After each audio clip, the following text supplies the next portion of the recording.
कवरदा हरी विठ्ठल श्री ज्ञानदेव तुकाराम मौली ज्ञानेश्वर महाराज की जय।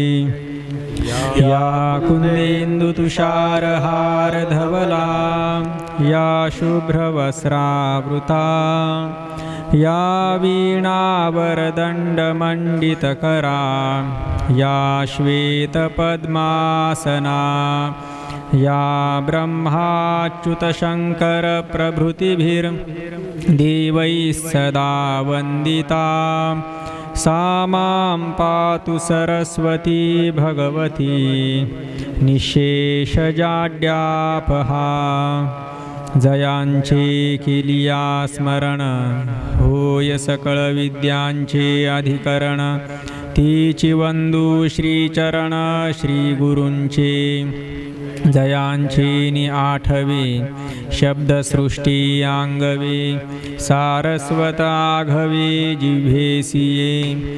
वक्तृत्व गोडपणे पारुखे म्हणे रस होती ओळगणे अक्षरासी भावाचे अवतरण अवतरविती निजखून हाता चढे संपूर्ण तत्वबोध।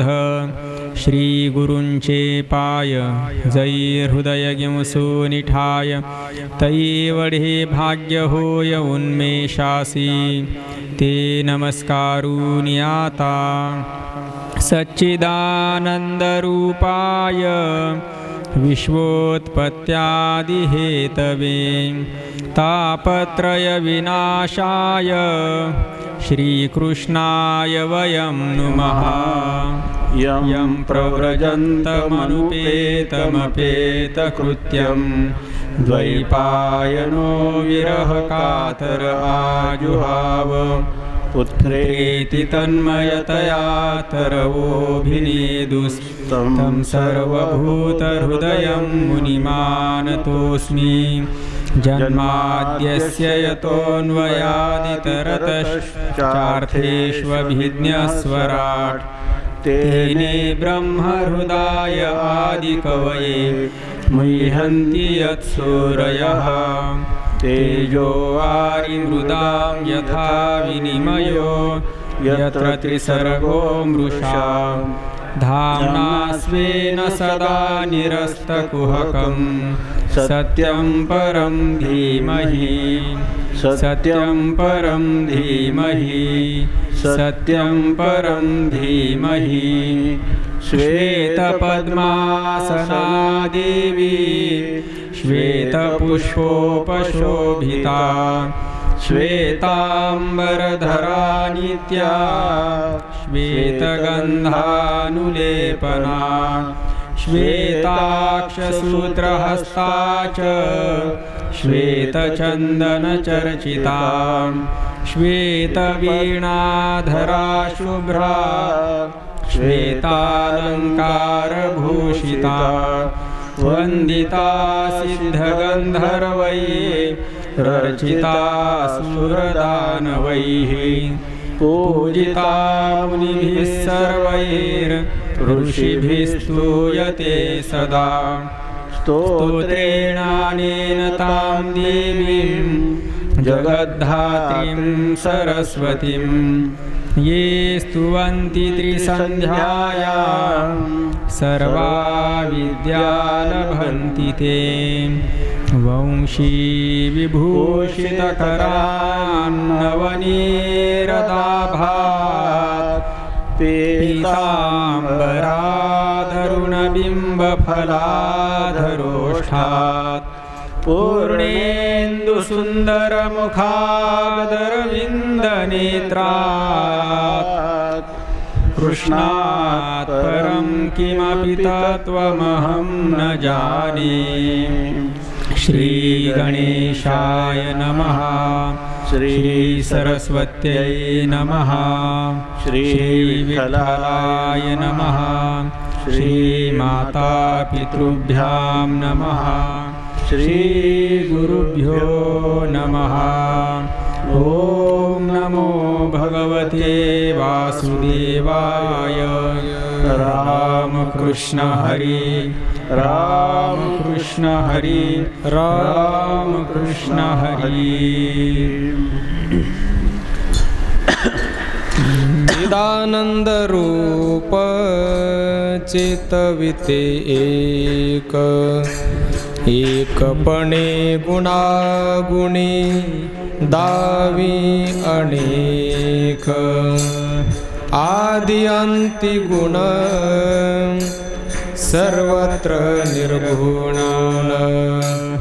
गुणासी अगुण भासती ना कैसे झाले अरूपी गुणी गुणवृत्ती सगुण पाहता अंतरले गती बाप रखुमा देवी वरू विठ्ठलु नंदानंदनु आदि अंतु एकु पूर्ण सनातनु गे माये आदि अंति गुण सर्वत्र निर्गुण गुणासी अगुण भासती ना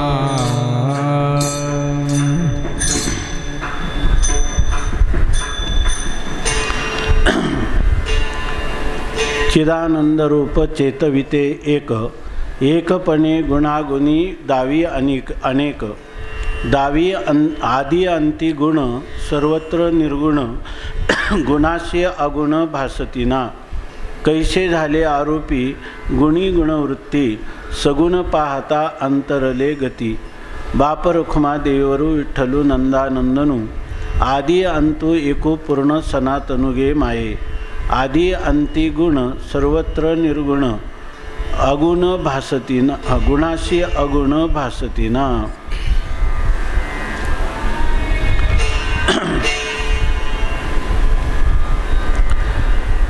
संत सम्राट भगवान ज्ञानोबरायांच्या अभंगगाथेतील रूपवर्णन हे प्रथम प्रकरणाचं आपण चिंतन करण्याचा यथाशक्ती यथामती प्रयत्न करत आहोत. त्यामध्ये आज 8 क्रमांकाचा अभंग आहे. चिदानंद रूप चेतविते एकपणे गुणागुणी दावी अनेक. अनंत जन्माच्या पुण्याईने संत समागमात शास्त्र चिंतन करत असताना साधकाच्या जीवनामध्ये जे काही भक्ती सिद्धांताविषयी निरूपण येतं तेव्हा त्या जे भज्य आहे आपलं जे सेव्य आहे उपास्य आहे त्या उपासकाचं श्रुतीमध्ये आलेलं त्या उपास्याचं श्रुतीमध्ये आलेलं जे वर्णन आहे ते वर्णन पाहिल्यानंतर कोणताही साधक थोडा साशंक होतो. त्या ठिकाणी त्याच्या मनाला ह्या उपास्याविषयी निश्चय करायला कठीण जातं. त्याचं कारण द्वेवाव ब्रह्मणो रूपे 2 रूप ब्रह्माची सांगितलेली आहेत. एक मूर्तंच अमूर्तंच, एक सगुण स्वरूप आणि एक निर्गुण स्वरूप. वास्तविक श्रुती मातेचं तात्पर्य आहे की मनुष्याच्या संशयाचं निराकरण करून निस्संदेह त्याला नियत साध्य साधन भाव सांगावा. परंतु साधकाच्या अंतकरणात ह्या शास्त्रवचनाने संदेह निर्माण होतो आणि संदेहाची एक प्रकारची गाठी किंवा ग्रंथी निर्माण होते. परंतु शास्त्र ती ग्रंथी भेद करण्यासाठी आहे, ग्रंथी करण्यासाठी नाही. पण हा हिशेब आपल्याला बैसता संताचे संगती कळवा आले कमळापती. ह्या कमलनयन भगवंताचं वास्तविक स्वरूप सगुण आहे की निर्गुण आहे याविषयी शास्त्राचं तात्पर्य हे आपल्याला संत समागमात अवगत होतं किंवा त्याचा यथार्थ निश्चय होतो, बोध होतो. तर यामध्ये असं आहे की शास्त्राने सगुण आणि निर्गुण दोन्ही रूपं सांगितली आणि त्यामध्ये जर उत्तर कालातील द्रष्टे ऋषी यांच्यापासून तर संत वाङ्मयापर्यंत विचार केला तर याच्यामध्ये सगुण आणि निर्गुण ह्या दोन्ही उपासना आहेत आणि कोणी सगुण उपासनेचा अधिकारी आहे, कोणी निर्गुण उपासनेचा अधिकारी आहे. परंतु ह्या उपासना ज्या आहेत, ह्या उपासनांचं पर्यवसान तत्त्वज्ञानामध्ये व्हावं यासाठी सगुण उपासना ही निर्गुण उपासनेच्या जवळची आहे आणि निर्गुण उपासना ही तत्त्वज्ञानाच्या जवळची आहे. म्हणून या ठिकाणी त्याच्यामध्ये श्रेष्ठ कनिष्ठ भाव कोणत्याही प्रकारचा नाही अशी स्थिती आहे. हे शास्त्र हृदय आहे, पण ही गोष्ट लक्षात येत नाही. यासाठी शास्त्रचिंतन किंवा ज्याला शास्त्र सुसंस्कृत अंतःकरण आहे त्याला ह्या शंका राहत नाही. परंतु शास्त्राचं हृदयही संतांच्या संगतीतच समजून घ्यावं लागतं. त्याचं जे झालेला निश्चय आहे तो निश्चय ज्ञानोबाराय या ठिकाणी सांगतात की आम्ही ज्याची उपासना करतो त्याचं स्वरूप कोणतं आहे, त्याचं सगुणही आहे आणि निर्गुणही आहे. मागच सांगितलं तुझं सगुण म्हणो की निर्गुण रे, सगुण निर्गुण एक गोविंद रे असं सांगितलं. त्याचबरोबर ज्या वेळेला आणि तो परमात्म्याचं वर्णन केलेलं आहे, एकमेवाद्वितीयम ब्रह्म नेह नानास्ति किंचन. या ठिकाणी परमात्मा हा एकम एव अद्वितीयम स्वगत सजातीय विजातीय भेदरहित परमात्मा आहे आणि नाना इह नाना किंचन न असती. आणि ज्याला नानात्व किंवा अनेकत्व म्हणतो, अनेकत्व अस्तित्वातच नाही, फक्त केवळ परमात्माच आहे असं शास्त्राने वर्णन केलेलं आहे. तेव्हा मावळवीत विश्वाभासो नवलोदयला चंडांशो आद्वयाब्जनी विकासो वंदू आता हे जे ज्ञानोबाराय म्हणतात, तर याचं कारण असं आहे की आगापैक वंडुकुमारा येता स्वरूपाची आघारा करी तसे आडवारा विश्वाभासू. जो शास्त्र तर सांगतं केवळ परमात्माच एकमेवाद्वितीय आहे आणि आम्हाला तर हे संपूर्ण नानात्वाने अनेकत्वाने युक्त असणारं जगत आमच्या प्रतीतीला येतं. मग ह्याची संगती काय? बरं, प्रत्यक्ष प्रमाणाने जगत दिसतं आणि शास्त्रप्रमाणाने जगत नाही अशा प्रकारचं शास्त्र प्रतिपादन करतं. आणि शास्त्र हे सगळ्यात प्रबल प्रमाण आहे. म्हणजे आपली जी समजूत आहे ती समजूत यथार्थ होण्यासाठी येणारे प्रतिबंध निवृत्त झाले पाहिजेत. म्हणून त्याच्यासाठी काय आहे, आज्वयाब्जनी विकासू वंदू आता हे श्रीगुरूंच्या सहवासात ही गोष्ट आपल्याला समजून घ्यावी लागते. आणि संतांनी केलेला अनुभव जो आहे तो आपल्या बुद्धीवर आरूढ म्हणजे दृढ करून घ्यावा लागतो. तरच त्याची उपयोगिता होते. आणि निस्संदेह आपण आपल्या अधिकाराप्रमाणे किंवा आपल्या आवडीप्रमाणे उपासनेत प्रवृत्त होतो. आणि सगळ्या उपासनांचं फल जे आहे ते तत्त्वज्ञान आहे आणि त्या तत्त्वज्ञानाची प्राप्ती देखील यानेच होते. अशा प्रकारचा संतांचा अनुभव आहे. आज परवाच आपण चिंतन केलं का, भक्ती करणारा हा पुरुष ज्याचं शास्त्राध्ययन झालेलं आहे, शिवाय अंतःकरणात श्रद्धा आहे, पुन्हा त्याच्याजवळ युक्तिपूर्वक ज्ञान आहे आणि भगवंताविषयी प्रेम आहे, असा जो पुरुष आहे तोच या भक्तीचा अधिकारी आहे. म्हणून या ठिकाणी ज्ञानोबाराय आपल्या अनुभूती सांगतात आणि जीवनामध्ये ज्या अनेकत्व प्रतीतीला येतं त्याची कारणमीमांसा सांगतात. वस्तुस्थिती काय आहे? वस्तुस्थिती आहे परमात्मा एकच आहे आणि अनेकत्व काय आहे? अनेकत्वाचा आभास आहे. एकाच अधिष्ठानामध्ये कोणत्याही प्रकारचा अधिष्ठानामध्ये परिणाम न होता, विकार न होता हे जगत प्रतीतीला येतं. याचाच अर्थ हे जगत जे आहे ते अधिष्ठानाचा विवर्त आहे. विवर्त पदार्थ म्हणजे काय? अधिष्ठानाहून विपरीत स्वभावान आणि अन्यथा रूप ज्याचं असतं त्याला म्हणतात विवर्त. म्हणजे अधिष्ठानाचं असंगत्व निर्विकारत्व अबाधित राहून त्याच अधिष्ठानाचं जे सामान्य स्वरूपाचं ज्ञान आणि विशेष स्वरूपाचं अज्ञान, त्या अज्ञान उपादान कारण होतं आणि त्या अज्ञानाचा परिणाम म्हणून आपल्याला हे नानात्वाने युक्त असणारं जगत प्रतीतीला येतं.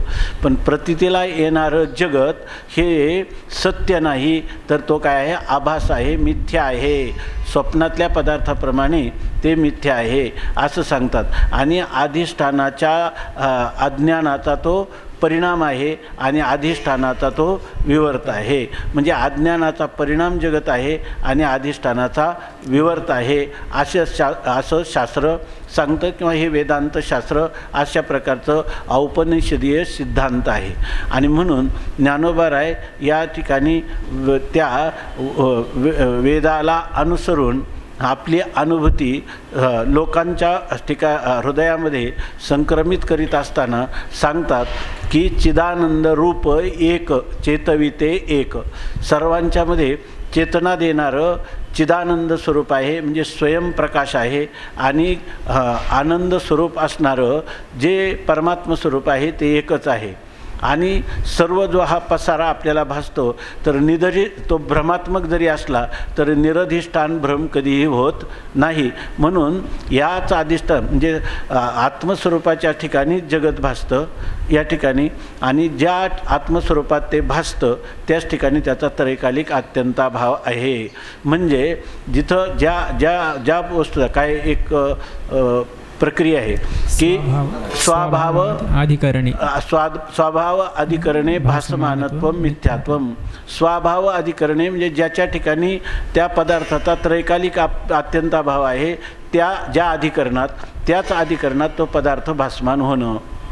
म्हणजे ज्या जगताचा परमात्म स्वरूपाच्या ठिकाणी त्रैकालिक अत्यंताभाव आहे त्याच अधिकरणामध्ये जर तो पदार्थ भासत असेल तर तो पदार्थ काय अर्थात मिथ्या आहे अशी वेदांताची प्रक्रिया आहे. आणि त्या प्रक्रियेला घेऊन या ठिकाणी सांगतात की जे अधिष्ठान आहे ते एकरूपच आहे, ते असंग आहे, उदासीन आहे, निर्विकार आहे, नित्य आहे, शुद्ध आहे, बुद्ध आहे आणि नित्यमुक्त स्वभावान आहे. असं जरी झालं ते एक असलं तरी ते चिदानंद रूप एक, परंतु ते चेतविते अनेक. परंतु त्याच्या ठिकाणी अनेकत्व जे आहे ते अनेकत्वाला चेतना देताना प्रतीती करण्याला भाग पाडतं. म्हणजे त्याच्याच ठिकाणी एकत्वाच्या ठिकाणी अनेकत्वाची काय होते प्रतीती येते. अनेकत्वाची प्रतीती काय येते तर त्याचं फक्त इथं जसं रज्जूवर इथं काहीतरी पडलं हे सामान्य ज्ञान आहे, परंतु ही रज्जूच आहे असं विशेष स्वरूपाने ज्ञान नाही, म्हणजे अज्ञान आहे. आणि त्या अज्ञानाचा परिणाम म्हणजे उपादानाच्या समान स्वभावान आणि अन्यथा रूप असा त्याचा होणारा जो परिणाम आहे त्या परिणामामुळं आपल्याला त्या ठिकाणी सर्प भासतो. आणि तो सर्प भासताना रज्जूवर सगळ्यांना सर्पच भासेल असं नाही. कोणाला त्या ठिकाणी जलधारा, कोणाला दंड, कोणाला रज्जू अशा प्रकारचे पुष्पमाला अशा अनेक प्रकारचे भ्रम होऊ शकतात. तसं या ठिकाणी जोपर्यंत अधिष्ठानाचं ज्ञान झालं नाही तोपर्यंत अधिष्ठानाच्या ठिकाणी नानात्वाचा भ्रम होऊ शकतो. आणि त्याचं कारण काय आहे, हे अज्ञान जे आहे ते अज्ञान त्रिगुणात्मक आहे. सत्व, रज आणि तम त्याला म्हणतात प्रकृतीची त्रिगुणांची साम्यावस्था, त्याला प्रकृती असं म्हणतात. ह्या प्रकृतीमध्ये तिन्ही गुण समान आहेत तोपर्यंत ती अव्यक्त स्वरूपात असते. पण ज्या वेळेला हे जगदरूपाने ते प्रकृती परिणाम पावते त्यावेळेला ह्या गुणांमध्ये वैषम्यावस्था निर्माण होते. त्यामुळं गुणागुणी म्हणजे गुणांच्या संबंधाने जेव्हा ते गुणांचा संबंध होतो म्हणजे जेव्हा त्रिगुणात्मक असणारी प्रकृती ही आत्मस्वरूपाला उपाधी होते, ती स्वतः वेगळी राहते आणि अधिष्ठानाचं ज्ञान करून देते, त्यावेळेला ती उपाधी आहे. आणि त्या उपाधीच्या योगाने या ठिकाणी ती उपाधी आहे माया. ती माया आहे त्रिगुणात्मक आणि त्यामध्ये मायेचे जे तरतम भाव आहेत, जो अनेकत्वाचा व्यवहार होतो, उदाहरणार्थ ज्ञानाचा किंवा सुखाचा व्यवहार होतो तो सत्वगुणाने होतो. क्रियेचा व्यवहार होतो ते क्रियेचा नानात्व जे आहे ते रजोगुणामुळं आहे आणि पदार्थांचं नानात्व जे आहे ते तमोगुणामुळं आहे. म्हणून या ठिकाणी सांगतात चिदानंद. वास्तविक हे रूपवर्णन चालू आहे, पण रूपवर्णनाविषयी साधकाला निस्संदेह होण्यासाठी त्याला तत्त्वचिंतनाची जोड पाहिजे, तरच त्याची बुद्धी ही काय ह्या पुन्हा पुन्हा ह्या अनेकत्वाच्या सत्यत्वाने आक्रांत होणार नाही, जेणेकरून तो होऊ नये यासाठी माऊली सांगतात की गोष्ट खरी अशी आहे की चिदानंद रूप चेतविते एक, ह्या सर्वांना चेतना प्रतीतीला आणून देणारं किंवा या सर्वांमध्ये प्रतिबिंबित होणारं, मायेमध्ये प्रतिबिंबित चैतन्य काय होतं, प्रतिबिंबित होतं. आणि ते कधी शुद्ध सत्वात्मक मायेमध्ये झालं तर ईश्वर भाव धारण करतं, आणि ते जर मलिन सत्वात्मक अविद्येमध्ये झालं तर ते जीवभाव प्राप्त होतं. झाला की नाही जीव ईश्वर भेद यामध्ये. आणि तीच प्रकृती जेव्हा परिणाम पावते तर जगत रूपानेही ती परिणाम पावते. पण सर्व ठिकाणी काय आहे, सर्व ठिकाणी त्रिगुण जे आहेत ती त्रिगुणांचा संबंध येतो, किंवा त्रिगुणात्मिका मायेचा, शुद्ध सत्वात्मक असो किंवा मलिन सत्वात्मक असो, त्या मायेचा संबंध येतो आणि त्यामुळं हा अनेकत्वाचा विस्तार होतो. याच्यामध्ये अज्ञान कारण न म्हणता ते जो अनेकत्वाच्या स्पष्टीकरणासाठी या ठिकाणी माऊली म्हणतात एकपणे गुणागुणी दावी अनेक. त्याचं एकपणा अबाधितच आहे, पण एकपणा जसाच्या तसा ठेवून अनेकपणे दावी ते अनेकपणाने दाखवत असतं. म्हणजे काय, मिथ्या पदार्थाचा द्रष्टा हाच त्याचं उपादान कारण असतो. स्वप्नद्रष्टा हा काय करतो, त्या ठिकाणी त्या स्वप्न पदार्थाचा अधिष्ठानही राहतो, त्याचा साक्षी असतो आणि ते पदार्थही तोच होतो. म्हणजे स्वप्नाचा द्रष्टा तो स्वप्नास्थ पदार्थही तोच होतो आणि स्वप्नातले पदार्थही तोच पाहतो. वास्तवतः द्रष्टा कधी दृश्य होत नाही आणि दृश्य कधी द्रष्टा होत नाही. आणि आपल्याला स्वप्नाची अनुभूती तर आहे, दृश्यही मीच झालो, स्वप्न मीच झालो आणि स्वप्न पाहिलंही मी. याचाच अर्थ काय सिद्ध होतो की वेदांत दृष्टीने स्वप्न मिथ्या आहे. तसंच हे चैतन्य जे आहे ते अनेकत्वाने प्रतीतीला आलं तरी ते त्याचं खरं काय आहे, द्रष्टा आहे किंवा साक्षी आहे, आणि तोच नानात्वाने प्रतीतीला येतो. म्हणून या ठिकाणी त्याचा एकपण जे आहे ते एकपण अबाधित आहे. तुम्हाला ते एकपणच अबाधित आहे आणि दृश्य मिथ्या आहे. असं का, तर मिथ्या पदार्थ जो असतो तर आदौ अंत्यचयन नास्ती वर्तमानेपि तथा. जरी तुम्हाला भासत असला तर त्याला आपण म्हणतो फक्त काय आहे, प्रतीती मात्र आहे, तो फक्त प्रतीती येण्या इतकाच आहे. जे जगत भासलं ते उत्पत्तीच्या पूर्वी नव्हतं, नंतर नाशानंतर म्हणजे अधिष्ठान ज्ञानानंतर राहणार नाही, पण मधल्या काळात दिसलं तरीसुद्धा ते काय आहे, मिथ्या आहे. उलट आणि परमात्मा कसा आहे, परमात्मा हा उत्पत्तीच्या पूर्वी असतो आणि नाशानंतरही असतो. याचा अर्थ जगत फक्त वर्तमान कालातच प्रतीती कालातच असतं, आणि असतं म्हणजे तत्वतः नसतंच. कारण ते कसं आहे, सत म्हणता येत नाही, कारण त्याचा अधिष्ठान ज्ञानानंतर बाद होतो. असत म्हणावं तर प्रतीतीला येते, सदसत म्हणावं तर दोन विरोधी पदार्थ एका अधिकरणात एका कालात राहू शकत नाही. मग आहे काय, तर त्याची तिसरीच कोटी आहे. ती कोणती आहे, सदसत विलक्षण अनिर्वचनीय मिथ्या स्वप्नवत किंवा स्वप्न गजादिवत असं त्याचं स्वरूप आहे. असा जर आपण वेदांताच्या द्वारा विचार केला तर ही गोष्ट आपल्या लक्षात येते. तेव्हा माऊली या ठिकाणी सांगतात चिदानंद रूप चेतविते एक. त्या रज्जूवर तुम्हाला सर्प भासला, रज्जूनी कधी सर्पानी कधी रज्जू विषारी झाली का, तुमच्या झाली नाही. कारण का, रज्जूची सत्ता व्यावहारिक आहे आणि याची सत्ता प्रातिभाषिक आहे. सगळा होणारा व्यवहार हा साधक बाधक व्यवहार हा समान सत्तेत होत असतो. त्यामुळं माया आणि मायाकार्य यांची प्रातिभाषिक सत्ता असल्यामुळं त्याचा परिणाम अधिष्ठान चैतन्यावर कोणत्याही प्रकारचा होत नाही. म्हणून सांगतात चिदानंद रूप चेतविते एक, आणि एकपणे गुणागुणी. गुणागुणी म्हणजे गुणांनी संयुक्त झाल्यामुळं गुणांशी आध्यात्मिक तादात्म्य संबंध झाल्यामुळं त्या ठिकाणी अनेकत्वाची प्रतीती येते. जसा आकाशामध्ये एकच सूर्य आहे, परंतु जर 100 घट असले तर आपल्याला प्रत्येक घटात पडलेलं प्रतिबिंब वेगवेगळं आहे असं वाटतं. तसंच एकच चैतन्य अनेक असणाऱ्या जीवात्म्याची अंतःकरण नाना असल्यामुळं त्या ठिकाणी त्याची वेगवेगळं अभिव्यक्ती आपल्याला दिसून येते. परत असताना खरोखर आकाशातला सूर्य किंवा चंद्र ह्या घटामध्ये आलाय का, न येता आहे की नाही, न येता सूर्याच्याच ठिकाणी आहे, पण तिथून असताना त्याच्या अभिव्यक्ती मात्र जितके घट तितक्या त्याच्या अभिव्यक्ती दिसतात. तसं एकच चैतन्य ज्या अंतःकरणात प्रवृत्त झाल्यामुळं त्या अंतःकरणाचं आणि त्या आत्म्याचं आध्यात्मिक तादात्म्य होऊन त्या ठिकाणी मी प्रत्येक व्यष्टी आहे असं वाटतं आणि अनेकत्व आहे, प्रत्येक अनेक व्यष्टी मिळून समष्टी आहे. तर या ठिकाणी अनेकत्व आहे अशा प्रकारचा आपल्याला भास होतो हे ज्ञानोबाराय सांगतात. म्हणजे इथं जरी भक्ती जरी करायची झाली तरी ही भक्ती ज्ञानाच्या तत्त्वज्ञानाच्या अधिष्ठानावरची भक्ती माऊलींनी सांगितलेली आहे. वारकरी संप्रदायामध्ये जे औपनिषदीय सिद्धांत आहे त्या सिद्धांताच्या यत्किंचितसुद्धा विरोध न करता अविवादो अविरुद्धच, त्याच्यात कुठल्याही प्रकारचा विवाद नाही, विरोधी मत नाही आणि त्याच्यामध्ये त्याचा विरोध पण अविवादो अविरुद्धश्च या ठिकाणी अशी स्थिती आहे. म्हणून कारण वेदांताचाच कोणाची विवाद नाही आणि वेदांताचाच कोणाची विरोध नाही, म्हणून या ठिकाणी अशा प्रकारचं स्पष्टीकरण माऊली सांगतात. आधी मग तुम्ही म्हणता ते निर्गुण सगुण जे आहे ते सगळं अनेकत्वाला प्राप्त झालेलं आहे किंवा अनेकत्व गुणांमुळं प्राप्त झालेलं आहे.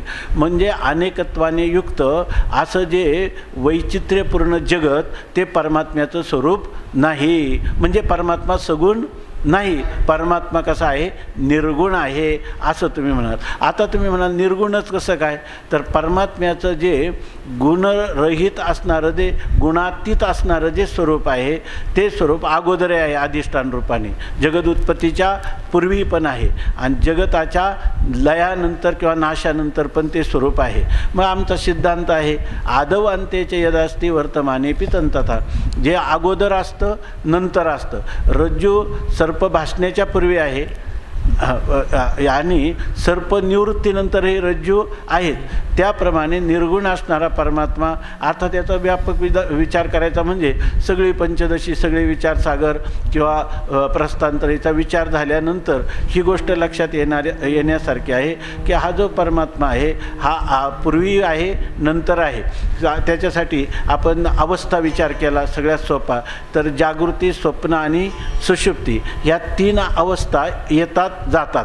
दुसरं एका अवस्थेमध्ये 2 अवस्थांचा व्यतिरेक असतो, परंतु त्याच्यामध्ये जो मी झोपलो होतो, जेव्हा मी स्वप्न पाहिलं, जो मी आता जागृत आहे, त्या सर्वांमध्ये मी नाम प्रत्येक आत्मा तो सर्वांमध्ये अनुस्यूत आहे आणि त्या अवस्था आल्या गेल्या म्हणून त्या अवस्था काय आहे आगमापायी आहेत, त्या मिथ्या आहेत आणि मी मात्र त्या सर्वांमध्ये अनुस्यूत असून सर्वाहून भिन्न सर्वद्रष्टा सर्वसाक्षी रूपाने नित्य रूपाने सद्रूपाने मी मात्र त्या ठिकाणी आहे. मग याचा अर्थ या अवस्था ज्या आहेत त्या अवस्था मिथ्या आहेत, अवस्थेचे असणारे अभिमानी मिथ्या आहेत, परंतु त्या ज्या तुरीय तत्व त्या अवस्थांमध्ये अनुस्यूत आहे ते तुरीय तत्व अगोदरही आहे नंतरही आहे आणि जे आधी असतं नंतर असतं ते मधल्या काळात जरी आपल्या प्रतीतीला आलं नाही तरी ते असतंच असतं आणि जे अगोदर नाही नंतर नाही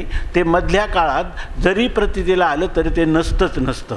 अशा प्रकारचं ते मिथ्याच असतं, कल्पित असतं किंवा प्रतीती मात्र असतं. हा सहज आपण जर विचार केला कसा श्रुतिमता तर्कोनुसंधेयताम, श्रुतीला अनुकूल अशा युक्तीनं आणि अनुभवाने आपण पाहिलं तर ही गोष्ट तळहाताच्या आवळ्या इतकी स्पष्ट आहे या ठिकाणी. मग इथं सांगितलं की चिदानंद रूप चेतविते एकपणे गुणागुणी दावी अनेक. आता तुम्ही म्हणाल की इथं ते दिसतं जीवाच्या भ्रमाने, जीवाला भ्रम झाल्यामुळे दिसतं, पण इथं मग दिसतं का दावी असं म्हटलंय. तेच रूप दावी म्हणजे ही त्याची काय आहे लीला आहे ह्या असं सांगतात. तोच परमात्मा खरं काय परमात्माच लीलेने, हे जगत म्हणजे काय परमात्म्याची लीला आहे. लीलेमध्ये सहजता असते, त्याच्यामधून काही उद्दिष्ट त्याच्यामध्ये काहीच नाही, म्हणून तो परमात्म्याचा विनोद आहे, ते परमात्म्याची लीला आहे. आणि मग परमात्म्याची लीला असली तर लीला जी आहे ती सत्य नाही, म्हणून सांगतात आदी अंती गुण सर्वत्र निर्गुण. आदी अंती निर्गुण, आदी आणि अंताला काय असतं निर्गुण असतं आणि मग काय आहे आदी अंती सर्वत्र निर्गुण. मग हे जे गुण आहे गुण गुणाशी अगुण भासती ना. मग या ठिकाणी तुम्हाला जे प्रतीतीला येणारे गुण आहे, गुण हे कशावरून आहे? गुण हे कार्यानुमेय आहे ना. गुण हे कार्यानुमेय, कार्यावरून हे सात्विक कार्य आहे किंवा सत्वगुणापासून पदार्थ बनलेला आहे, रजोगुणापासून बनलेला आहे. जसं राक्षसाची प्रकृती ही तामसी प्रकृती आहे, या ठिकाणी किन्नर वगैरे योनींची ही राजसी प्रकृती आहे आणि देवतांची सात्विक प्रवृत्ती आहे असं आपण म्हणतो. हे कशामुळं होतं? तर हे गुणांमुळं होतं. पण गुणांमुळं होतं आणि गुण तर काय आहेत? गुण तर कल्पित आहेत, बरोबर ना. गुण कल्पित आहेत, गुणांचं कार्य कल्पित आहे. आणि मग आम्हाला जर ते कल्पित गुणांचं कार्य आहे तर आम्ही त्याला मिथ्या म्हटलो असतो, असत म्हटलो असतो, पण ते आम्हाला भासलं नसतं. तर आणि तुमचा परमात्मा जो त्रिकालाबाधित सत्य किंवा नित्य आहे, त्या परमात्म्याचं आम्हाला जर दर्शन झालं असतं तर त्या परमात्म्याला आम्ही सत्य म्हटलं असतो. मग ते आम्हाला तर सत्य परमात्मा का भासत नाही? ते म्हणतात तो आहे आगुण. हां, या ठिकाणी आता निर्गुण नाही म्हणत, कारण याच्यामध्ये निर्गुण सांगण्यात तात्पर्य नाही. कारण सगुण आणि निर्गुण हे दोन्ही काय आहेत? गुणसापेक्ष आहेत. म्हणून तो परमात्मा खरा आहे आगुण. म्हणून काय तेने आगुणा आणिला, तुकाराम महाराज म्हणतात सवे तुकया मेला तेने आगुणा आणिला. आगुण परमात्म्याला या ठिकाणी सगुण रूपाला येतो आणि ती त्याची काय आहे? लीला आहे असं शास्त्र सांगतं, असा महापुरुषांचा अनुभव सांगतो. म्हणून सांगतात आदि अंती गुण सर्वत्र निर्गुण, पण गुणाशी आगुण भासते ना. जर तुम्ही गुणांशी संबंध केला आणि ते गुण आणि द्रष्टा यांची सत्ता एक मानली, बरोबर ना, भिन्न असताना एक मानली भ्रमाने, तर तुम्हाला अगुण परमात्मा कसा काय भासेल, कसा प्रतीतीला येईल? थोडक्यात काय, गुण आणि गुणकार्य यांचा बाध केल्याशिवाय तुम्हाला अगुण अधिष्ठानाचं ज्ञान होणं कदापि शक्य नाही, अशी ही स्थिती आहे असं सांगतात. आता हे रूपाचंच वर्णन चाललं आहे, पण याच्यात सगुण रूपाचं महात्म्य चाललं आहे का निर्गुण रूपाचं चाललं आहे? सगुण निर्गुण दोन्ही विलक्षण असणारं जे अगुण स्वरूप आहे ते माऊली, म्हणजे हे ज्ञान जर तुमच्या ठिकाणी असेल तर तुम्हाला माऊलीचं मनोगत काहीसं आकलन होईल. माऊली ज्या भूमिकेवरून ह्या भक्ती सिद्धांतात रमलेले आहेत, विशेषतः सगुण रूपाचे पक्षपाती झालेले आहेत, झालेले वाटतं, परंतु त्याच्या पाठीमागं काय कारण मीमांसा असेल ते माऊली जाणतील किंवा जो अनुभवी पुरुष आहे स्वसंवेद्यता, कारण अनुभवाची जोगे नोहे बोलायचे, परंतु हे तत्त्वज्ञान मात्र त्याला पाहिजेच. कारण त्याला हे ज्ञानोत्तर प्रेम लक्षणात्मक भक्तीचा लाभ झाला नाही तरी बिचारा मोक्षापर्यंत तरी पोचेल. म्हणून या ठिकाणी सांगतात आदि अंती गुण सर्वत्र निर्गुण, गुणाशी अगुण भासती ना. जो गुण आणि गुणकार्यामध्ये लुब्ध झाला, आसक्त झाला, सत्यत्व बुद्धी दिली, तर त्या पुरुषाला अगुण परमात्मा भासेल का? भासती ना, त्याला तो भासणार नाही. कैसे झाले आरोपी गुणी गुणवृत्ती, सगुण पाहता अंतरली गती. चांगलं चिंतन करा हे याच्यामध्ये की कैसे झाले, हे कसं काय बरं झालं? आरोपी गुणवृत्ती. तर या ठिकाणी परमात्मा कसा आहे? आरूप आहे आणि त्या आरोपाच्या ठिकाणी गुणाचा संबंध झालाच कसा, आहे की नाही? आरोप ते किरा अनाम अजाती, माझी अविद्या वर्गाची या राती, ओळखावया श्रुती खूण केली, असं आपण म्हणतो. तर त्या ठिकाणी आरोपी गुणी गुणवृत्ती झाले, तर ते म्हणतात आरोप असणाऱ्या परमात्म्याच्या ठिकाणी गुणांचा गुणवृत्ती झाली, म्हणजे गुण त्याच्या ठिकाणी गुणांचा संबंध कसा झाला? वास्तविक होऊ नये, पण झाला तर खरा, आहे की नाही? नेनो, आहे की नाही? ते ब्रह्म जे आहे ते मार्ग चुकल्याशिवाय विठेवर येत नाही. नेनो ब्रह्म मार्ग चुकले आणि उघडे पंढरपुरा आले, आहे की नाही? म्हणून ते सांगतात कैसे झाले आरोपी रूप्य गुणी गुणवृत्ती. आणि मग काय झालं? आपल्याला प्रतीतीला कोण आलं? सगुण आलं. आहे की नाही. आरूप रूपाला कसं आलं याचाच अर्थ काय, ही जी गोष्ट आहे ना, परमात्मा हा आला नावारूपा, तुका म्हणे झाला सोपा असं आपण म्हणतो, पण या ठिकाणी तो नाव रूपाच्या अतीत असणारा आहे की नाही. नवता काळा गोरा खोजाना ठेंगाना असं त्याचं काय सगळं. कैची जीव शिवतयासी कैची जीव शिवतयाशी भावना. स्वरूप सुंदर स्वरूप सुंदर हा आंधळा देखना. स्वरूप सुंदरा ना आंधळा देखना. कैसी जीव शिवतयासी. कैशी जीव शिवतयाशी भावना. नेने पंचभूता पंचप्राण. नेनो पंचभूता अनिक पंचप्राणा हो असं त्या आणि असा परमात्मा रूप धरिले सगुण चांगले. आता हे चांगलं आणि सगुण रूप त्यांनी कसं धरलं हे नेनो ऐकी नाही. नव्हे त्याची कैसे झाले रे खेळिया, नाही त्याची दिसू लागले रे. अशी आरूप होते त्याचे रूपाशी आले जीव शिव नाम पावले रे. जीव शिव नाम पावले रे. ज्ञानोबराय खेळ्यामध्ये म्हणतात की हे ज्ञानोबरायच म्हणतात हे कसं काय झालं, पण झालं हे मात्र खरं ऐकेन, झालं हे मात्र खरं. कैसे झाले आरोपी गुणी गुणवृत्ती, सगुण पाहता अंतरले गती. ह्या सगळ्या शब्दांचा वेध घेताना आपल्याला याचा यथार्थ अर्थ झाला असं कोणी म्हणू शकत नाही. भगवान माऊलींनी जर कृपा केली किंवा त्यांनी कधी आपल्याला त्याचा अर्थ सांगितला, पण आपण काय ह्या शब्दाशी झटे घ्यायचे, म्हणजे प्रयत्नाची पराकाष्ठा करायची आणि प्रक्रियेचा विरोध कुठं होऊ नये. शास्त्र जे काही चिंतन आहे त्या चिंतनाला अनुसरून करावा एवढाच त्याचा अर्थ. तर सांगतात आता इथं सगुण पाहता अंतरले गती. सगुण रूपाचा जर पाहायला गेला आणि सगुणाला सत्य मानून गेला तर गती अंतरले. गती म्हणजे ज्ञान.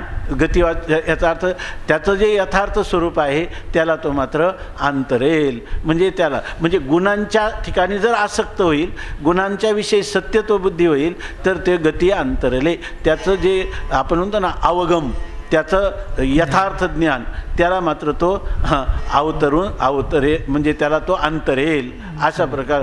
म्हणून सगुण पाहता अंतरले गती. तर तुम्ही गुणांचाच विचार केले, अरे गुणांचा विचार अध्यारोपाच्या भाषेत करून त्याचा अपवाद करण्यासाठी गुणांचा विचार आहे. परंतु तुम्ही जर पाहायला लागले सगुणाकडं, सगुणालाच जर तुम्ही सत्य समजले तर तुम्हाला परमात्म्याचं यथार्थ स्वरूपाचा अवगम होणार नाही. गती अंतरले असं. काय घ्या की तुम्ही ते, पण इथं अर्थ काय त्याचा गुण म्हणजे हे त्रिगुणात्मक असणारी जी प्रकृती आहे. कोणताही पदार्थ घेतला, जसं आपण तो सर्वम द्रव्यम पांचभौतिकम, सगळे द्रव्य पांचभौतिक आहेत, तर सर्व द्रव्य पांचभौतिक आहे या अर्थापेक्षाही त्यांचं मूळ काय आहे, त्रिगुण आहे. म्हणून त्रिगुणा आहे काय, जगत. जगत म्हणजे काय, सगळ्या क्रिया, सगळी ज्ञानं, बरोबर ना, आणि सगळे पदार्थ यांना मिळूनच आपण विश्व म्हणतो. आणि क्रियागुण आणि पदार्थ हे सगळे काय त्रिगुणात्मक आहेत. म्हणून पाहता गुण, म्हणजे इथं तुम्हाला असं म्हणणं गुण पाहता म्हणजे गुणात्मक प्रपंचात जर तुम्ही त्याचाच विचार करीत बसले म्हणजे भौतिक विश्वाच्या ठिकाणी सत्यत्व बुद्धी ठेवून त्याचंच विश्लेषण तुम्ही जर करत बसले, जसं वैशेषिकांनी केलेलं आहे असं जर तुम्ही करत बसले तर तुम्हाला यथार्थ ज्ञान कधीच होणार नाही. कारण तुम्ही प्रत्येक नैयायिक झाला 24 गुण ते जरी मानले तुम्ही तरी हा गुण विचार तरी तुम्हाला गतीला म्हणजे तुम्हाला अंतरणारच की नाही तुम्ही. आता आम्ही तर असं म्हणू ज्या वेळ म्हणजे इथला विषय तो नाही, पण थोडा स्पष्ट म्हणायचं झालं, जर भगवंताच्याही गुणांना तुम्ही लुब्ध झालेला असाल तर ते गुणांनी सुद्धा तुम्हाला त्याच्या वास्तव स्वरूपाला तुम्ही अंतराल. अशा प्रकारची स्थिती आहे. गुण शब्दाने, गुण शब्द आहे रज्जू दोरी अर्थाने, जो आपल्याला बंधनात पाडतो त्याला म्हणतात गुण. असं कोणत्याही गुणांचा तुम्ही विचार केला तर गती अंतरले. तुमचं जे गंतव्यस्थान आहे, प्राप्तव्य आहे, वास्तवता आहे, त्या वास्तवतेपासून तुम्ही दूर जाणार. बाप रखुमा देवरू विठ्ठलू नंदानंदनू आदी अंतू एक पूर्ण सनातनु गे माये. आता म्हणतात बाप रखुमा देवीवर, माझे आराध्य दैवत किंवा पिता स्वरूपात असणारे जे रुक्मादेवीचे वर श्री विठ्ठल परमात्मा की जो नंदानंदनू, की जो नंदबाबाला आनंद देणारा, म्हणजे जीवाला आनंद देणारा. जीवाला आनंद देणारा म्हणजे जीवाला प्राप्त होणारा जो वृत्तीचा वृत्तीसुख किंवा वृत्त्यानंद, वृत्तीमध्ये प्रतिबिंबित होणारा आनंद, त्या आनंदाचा मूळ बिंबरूप आनंद असणारं जे निर्गुण निर्विकार असं जे आत्मतत्व किंवा ब्रह्मस्वरूप किंवा निर्गुण परमात्मा, तो म्हणतात बाप रखुमा देवरू विठ्ठल नंदानंदन.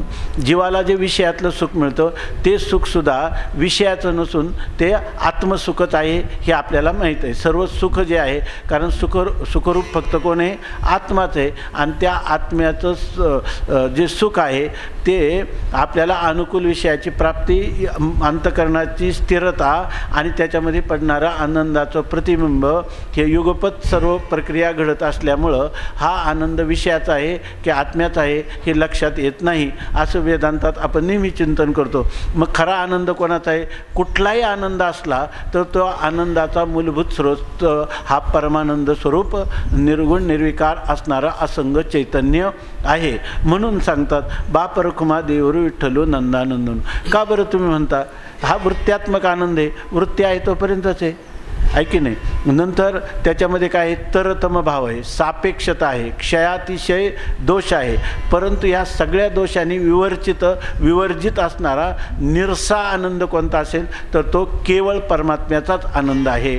म्हणून म्हणतात की नंदानंदनू, नंदाला नंद म्हणजे जीवाला आनंद देणारा, नंदाला आनंद देणारा किंवा वृत्त्यात्मक आनंदाला खरा मूलभूत आनंद स्वरूप असणारा, अधिष्ठान रूपाने नित्य असणारा जो आनंद, तो आनंद आदी अंतू एकू, तो आदी होताच की नाही आणि अंताला आहेच की नाही. आदीला आहे आणि अंताला आहे आणि तो कसा आहे? एक आहे. त्याच्यामध्ये वृद्धी किंवा क्षय विकार आहेत का षड्भाव विकार विवर्जित आहे. त्याच्यामध्ये तो उत्पन्न झाला नाही, त्याचा नाश होत नाही, त्याच्यामध्ये परिणाम होत नाही, तो वाढत नाही, तो घटत नाही. आस्ती जायते वर्धते विपरिणमते अपक्षीयते आणि विनश्यती ह्या षड्भाव विकारांनी विवर्जित परमात्मा किंवा आनंदरूप परमात्मा आहे. आणि तो कसा आहे? आदी अंतो एकू. बरं, तो आनंद जो आहे तो आनंद विषयानंदासारखा अपूर्ण आनंद आहे का? त्याला देशकाल वस्तूचा परिच्छेद आहे का? त्या आनंदाला तो परिपूर्ण आहे. ओम पूर्णः काय? ओम पूर्णमदः ओम पूर्णमदः ओम पूर्णमदः पूर्णमिदं पूर्णात् पूर्णमुदच्यते पूर्णस्य पूर्णमादाय पूर्णमेवावशिष्यते, असा तो आनंद आहे. म्हणून आदी अंतु एकू पूर्ण आणि सनातनुगे माये, तो आनंद कसा आहे? सनातन आहे. का त्या आनंदालाच परमात्मा म्हणतात? तो त्या परमात्म्याचा आनंद हा धर्म गुण आहे की स्वरूप आहे?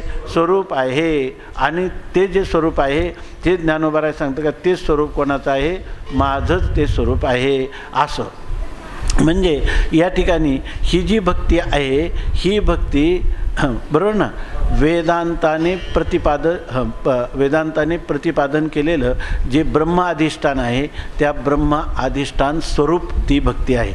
आणि ह्याच भक्तीला काय म्हणायचं? ही खरं परमात्म्याला जाणून केलेली भक्ती आहे. म्हणून या भक्ती आणि ज्ञानामध्ये भेद नाही. म्हणून काय नाही ते तर या त्यामध्ये तेची भक्ती तेची ज्ञान एकला विठ्ठलची जाण, असं माऊलींनी या ठिकाणी सांगितलं. आता इतकं पराकोटीचं तत्त्वज्ञानाचं शिखर या वर्णनामध्ये सांगितल्यानंतर माऊली कशा प्रकाराने ह्या सगुण भक्तीचे पक्षपाती होतात म्हणून तो अभंग आहे हा 9 क्रमांकाचा. तुरे कांबळा डांगेवरी विषाण वेणू घेऊनी करी, वैजयंती रुळे कैशी वक्षस्थळावरी,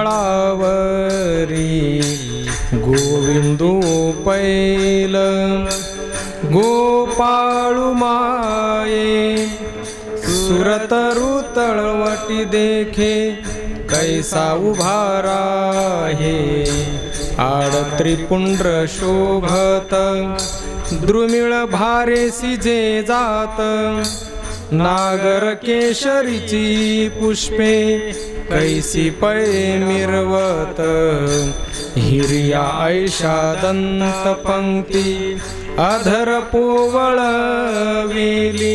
श्रवणी कुंडले ब्रह्मरसाची ओतली विश्वाचे जीवन तेम्या सार देखिले योगी ध्याती ध्यानी ब्रह्म तेची गोकुळासी आले आजी धन्य धन्य झाले राया कृष्णासी देखिले निवृत्ती मुनिराय प्रसादे ध्यान हृदयासी आले गोविंदो पैल गोपाळू माये सुरतरु तळवटी देखे कैसा उभारा आहे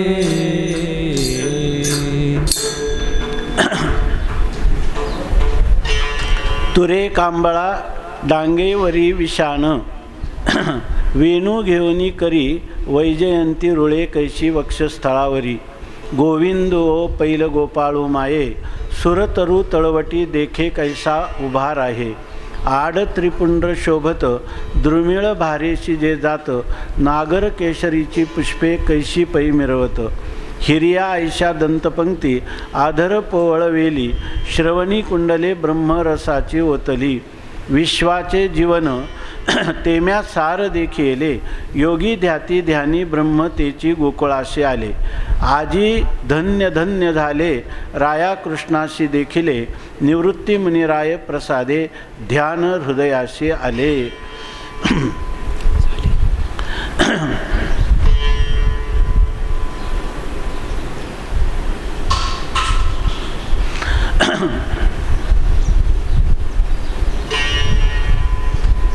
आपण म्हणजे कोणताही अंतर्मुख साधक ज्याला काही शास्त्र संस्कार आहेत, संत संगती आहे, अंतकरणात तीव्रतर मुमुक्षुत्व आहे आणि अशा वेळेला ज्याला हा कर्म उपासना आणि ज्ञान यांचा सम्यक समन्वय चांगल्या प्रकाराने समजला आहे आणि सर्वाचं तात्पर्य तत्त्वज्ञानात आहे असंही सामंजस्य ज्याच्या बुद्धीच्या ठिकाणी भगवत कृपेने प्राप्त झालेला आहे.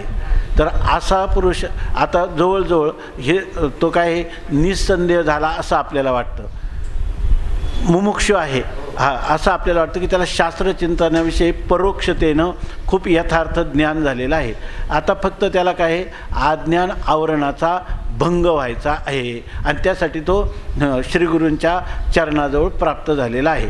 पण अशा वेळेला जेव्हा आपल्याला हे संत वाङ्मय आपल्या समोर येतं तेव्हा निवृत्तीनाथ महाराजांपासून तर शेख महम्मदांपर्यंत, बहिणाबाईंपर्यंत, निळोबारायांपर्यंत आपल्याला ही गोष्ट इतकी स्पष्ट दिसते की प्रत्येक संत हे जे तत्त्वज्ञानाचे जेवढे भोक्ते आहेत, जेवढे रसिक आहेत, जेवढे समर्थक आहेत, त्याच्यापेक्षाही त्यांनी भक्तिविषयी, तोही सगुण भक्तिविषयक, सगुण साकार आपल्या इष्टाच्या प्रेमभक्तीविषयक त्यांनी पक्षपात केलेला आहे असं ते वाङ्मय स्पष्ट आपल्याला दिसतं. तेव्हा मुमुक्षूला ही शंका कायम येत राहते, हे का बरं? तत्त्वज्ञानापर्यंत ठीक आहे, तर ते सांगून मोकळे होतात की जीवनमुक्तीच्या विलक्षण सुखासाठी ही गोष्ट सांगितली. लगेच डोळ्यासमोर येतं जीवनमुक्तीच्या विलक्षण सुखाला काय फक्त सगुण भक्तीचं आलंबन पाहिजे असं कसं म्हणता येईल? आणि सगळ्या संतांनी तर एकमुखाने ही गोष्ट सांगितलेली आपल्याला दिसते, आहे की नाही? आता याच्यासाठी आपल्या ऋषीमुनींनी किंवा मूळ वेदांनी, उपनिषदांनी सांगताना मात्र ब्रह्माभ्यास म्हणजे जसं निधिध्यासन तुम्ही रात्रंदिवस करा असं सांगतात आणि निधिध्यासनांनी तुम्हाला ब्रह्मसाक्षात्कार होतो. पण साक्षात्कार झाल्यानंतर सरळ सांगतात की काय मी ह्या सर्वांच्या आतीत झाल्यानंतर मला निस्त्रैगुण्ये पथी विचारताम को विधी को निषेधा असं उपनिषदच सांगतात. जो पुरुष ह्या आत्मतत्वाला ब्रह्मरूपाने जाणता झाला तो पुरुष ह्या तीन गुणांच्या अतीत झाला. निस्त्रैगुण्ये पथी, तो त्रिगुणाच्या अतीत मार्गावर किंवा अतीत स्थानावर तो प्राप्त झाला. आता जे शास्त्र विधी निषेध सांगणार होतं ते त्याच्यासाठी राहिलं नाही असं सांगितलं. बरोबर आहे ना. को विधी को निषेधा, त्याला विधी निषेधाच्या अतीत झालेला आहे. त्याला काय सांगायचं? त्याला तुम्ही सगुण भक्तीचा आग्रह करण्यात काय तात्पर्य का? बरं, जर त्या ठिकाणी सांगितलं तर त्याला मुक्ती ज्याला म्हणतात, सर्व बंधनातून तो मुक्त झाला आणि तो विधी निषेधाचा दास होईल का? नाही. आणि ही गोष्ट कोणाला, कोणत्याही मुमुक्षूला असं वाटणं साहजिक आहे. पण त्याला बऱ्याच वेळेला वेदांतामध्ये जीवनमुक्ती विवेकासारख्या ग्रंथामध्ये जेव्हा ह्या पंचदशीमध्ये हा सिद्धांत निष्पन्न होतो, म्हणून म्हणतात की जीवनमुक्ती विवेक हे पंचदशीच्याच अंतर्गत 16वं प्रकरण आहे. किंबहुना ज्याला तत्त्वज्ञान झालं त्या पुरुषांनी जीवनमुक्ती विवेक किंवा इकडं आपलं योग वाशिष्ठ ह्या ग्रंथाचं सायुज्याने चिंतन करावं असं संप्रदाय परंपरेत पूर्वसुरींनी सुद्धा ही गोष्ट सांगितलेली आहे. पण त्याच्यामध्ये ते सांगतात असं आहे की मिरच्याच्या बाजारात गेल्यावर ठसका येतो, त्यामुळं ज्ञानवान पुरुषाच्या या अंतःकरणात काय राहील? विक्षेप राहील. तर त्या ठिकाणी त्याला अंतःकरणवृत्तीमध्ये परमानंदाची अभिव्यक्ती होणार नाही. मिरच्याच्या बाजारात ठसका तसा विक्षेपात दुःख हे ठरलेलं आहे. त्याच्यावर इतकं समर्थन करायला गेलं की ते म्हणे त्याच्या स्वरूपाच्या ठिकाणी विक्षेप, त्याच्या व्यवहाराच्या ठिकाणी विक्षेप दिसला तरी त्याच्या स्वरूपात थोडंच विक्षेप आहे. आणि इथं काय? बुद्धिनिश्चय आत्मज्ञान. जर तुम्हाला एकदा आत्मज्ञान झालं तर अनात्म पदार्थाच्या ठिकाणी अंतःकरणात ते असणारे धर्म, सुखदुःख, कर्तृत्व, भोक्तृत्व, स्थूल देहाचे जन्म मरण आणि कारण शरीराचं अज्ञान आणि महाकारण शरीराचं वृत्त्यात्मक अहम ब्रह्मास्मी ज्ञान, तेही जर भ्रमात्मक आहे तर त्याचा विचार त्याला करायचं काय कारण आहे? अशा प्रकारची शंका आपल्याला होती तत्त्वज्ञानाचं दारढे करताना, आहे की नाही. पण हे झालं तत्त्वज्ञानाचं दारढ्य. पण त्याच्यानंतर जेव्हा हे महापुरुष आपल्याला असं सांगतात तत्त्वज्ञान दृढ झालं तरी जीवनमुक्ती तुम्ही झाला, पण जीवनमुक्तीच्या विलक्षण सुखासाठी पूर्वी जसं तुम्ही निधिध्यासन करून आत्मसाक्षात्कार केला तसं यानंतर जर तुम्ही तच्चिंतनम तत्कथनम अन्योन्यम तत्प्रबोधनम एतद एक परत्वंच ब्रह्माभ्यासम विदुर्बुधा, तुम्ही पुन्हा ब्रह्मचिंतनाचा अभ्यास करा. शास्त्र तुम्हाला काय सांगतं की तुम्हाला ज्ञान झाल्यानंतर तुम्ही हाच अभ्यास करा, म्हणजे तुमची वृत्ती स्थिर राहील, शुद्ध राहील, एकाग्र राहील, परमात्म स्वरूपाने परमात्मानंदाने ती प्रतिबिंबित राहील, विक्षेप राहित्य तुम्हाला राहील. बाकीचं अज्ञान तर तुमचं गेलेलंच आहे की नाही. हे जे बाधित अज्ञान कार्य आहे हे अज्ञान कार्य अंतःकरण आणि आत्मा यांचा आध्यात्मिक तादात्म्य संबंध असेपर्यंत प्रतीतीला येईल. म्हणून तुम्हाला याची अप्रतीती व्हावी म्हणून तुम्ही पुन्हा हा अभ्यास करा किंवा योगाचा अभ्यास करा. असं सांगतात की तुम्ही निर्विकल्प समाधीचा अभ्यास करा, चित्ताचं नियमन करा, असा एक प्रकार सांगितला जातो. हाच तुम्ही केला पाहिजे. कशासाठी? तर तुम्हाला विक्षेप निवृत्तीसाठी हा मनोनाश आणि वासनाक्षयाचा अभ्यास करा. असं योग वाशिष्ठासारखे ग्रंथ शुभेच्छा सुविचारणात तनुमानसा सत्वापत्तीमध्ये ज्ञान होतं, तुम्ही जीवनमुक्त होता आणि त्याच्यानंतर मनोनाश वासनाक्षयाचा अभ्यास करा असं सांगतात. ही गोष्ट भगवत पूज्यपाद आचार्यांनी आपल्या भाष्यामध्ये कुठेही ते मनोनाश वासनाक्षयापर्यंतचं चिंतन केलेलं नाही, आहे की नाही. आणि हे चिंतन जीवनमुक्ती विवेकामध्ये केलं. योग वाशिष्ठ जो वेदांताचा तेही सांगत असतात काय शिखर असा असणारा ग्रंथ आहे, ग्रंथ शिरोमणी आहे, त्याच्यामध्ये मात्र हा विचार केला. आणि कोणी मनुष्य शेवटी ह्या काळात तुम्ही जेव्हा प्रवृत्त झाले तेव्हा तत्त्वज्ञान करण्यासाठी प्रवृत्त झाले का दुःखाची आत्यंतिक निवृत्ती करण्यासाठी प्रवृत्त झाले? तुम्ही परमानंद प्राप्तीसाठी प्रवृत्त झाले का सापेक्ष क्षणिक आनंदासाठी प्रवृत्त झाले? आहे की नाही. तुम्हाला तर त्रिविध परिच्छेद शून्य स्वगत सजातीय विजातीय भेदरहित स्वतःसिद्ध स्वयंप्रकाश घनीभूत आनंद ह्याच लालसेने तुम्ही प्रवृत्त झाले. व्यवहारातली माणसांना सुद्धा हीच लालसा आहे. आणि तुम्हाला पूर्वपर्यायाने त्याचं अनित्यत्व वगैरे कळलं विषयाधिकांचं, म्हणून तुम्ही शाश्वत सुखाच्या प्राप्तीसाठी उपलब्धीसाठी प्रवृत्त झाला आणि ते तुमचं स्वरूपच आता ठरलं. तर तुम्ही मरण पावले का जिवंत आहात? जिवंत आहात याचं साक्ष आहे अंतःकरण तुम्हाला सोडून गेलं नाही आणि अंतःकरण अधिष्ठान चैतन्यही तुम्हाला सोडून गेलं नाही. फक्त त्याचा आध्यात्मिक तादात्म्य संबंध आहे तोही तुम्हाला कळला. पण कळला तरी प्रारब्ध लेश आहे तोपर्यंत ते राहणार आहे का नाही? तो संबंध राहणार आहे. प्रारब्ध कर्मणाम भोगादेव क्षया अशी तुमची स्थिती आहे. तर अशा वेळेला तुमची वृत्ती अंतःकरणातल्या सगळ्या वासना निवृत्त झाल्या आणि तुमचे संकल्प मावळले तर तुम्हाला या ठिकाणी निसंकल्प, बरोबर आहे ना, आणि वासना विवर्जित असा विशुद्ध आनंदाची तुम्हाला अभिव्यक्ती होईल की नाही? ती काही तुम्हाला पुरुषार्थ म्हणून करायचे अशातलं काय ना, पुरुष काही कमी आहे म्हणून प्राप्त करायचं असं कारण नाही. पण जोपर्यंत उपाधी आहे तोपर्यंत तुम्ही हे केलं तर त्या आनंदाची उपलब्धी होईल की नाही? दुसरी गोष्ट अशी आहे की तुम्हाला तर उपलब्धी होईल पण पाठीमागचे जे लोक आहेत त्यांनासुद्धा तुम्ही काय होईल मार्गदर्शक किंवा लोकसंग्रहकारी तुमचं जीवन होईल आणि तुम्हालाही स्वतःला आनंदाची अनुभूती घेता येईल आणि लोक उन्मार्गगामी होणार नाहीत. यासाठी तुम्हाला हा अभ्यास सांगतात. आता तुम्हाला निषिद्ध कर्मात तुम्ही दिले को विधी को निषेध. विधी का केला पाहिजे? लोकसंग्रहासाठी. आणि कोण निषेधा नाही, निषेधाचंही तुम्ही पालन केलं पाहिजे असं आपले वेदांताचे आचार्य देखील सांगतात. पंचदशिकार तर हृदय कळवळून त्याला म्हणतात महाकांक्षी विडवराहादी तुल्यत्वम महाकांक्षी तत्वविद भवान. पुढं काय? सर्वधी दोष संत्यागात लोके पूज्यस्व देववत असं त्याला सांगतात. तू ह्या कुत्रा गाढव याच्याप्रमाणे लोकांनी तुझी छितू करेल आणि लोक तुला अनुसरण करण्याऐवजी तुझी निंदा करतील. तुझी जर निंदा करणारे लोक तुझं अनुगमन करतील काय? करणार नाही. लोकसंग्रह तुझ्याकडून होईल काय? लोकांचं उन्मार्गापासून संरक्षण तुझ्याकडून होईल काय? होणार नाही. याच्यासाठी तू पुन्हा ब्रह्माभ्यासम विदुर ब्रह्माभ्यास करत राहा असं सांगितलं. बरं, त्याच्यामध्ये एक शंका येते मुमुक्षुला की जर समजा मग आम्ही दुसरं उदाहरणार्थ हे सगुण परमात्म्याचं आम्ही भजन करतो तर हे केलं तर ते सांगतात नाही. जे वेदांत पक्ष असा सांगतो की अंतर्मुख चिंतनात कोण करायला पाहिजे? आत्मचिंतन करायला पाहिजे. त्याच्यामध्ये काय होईल?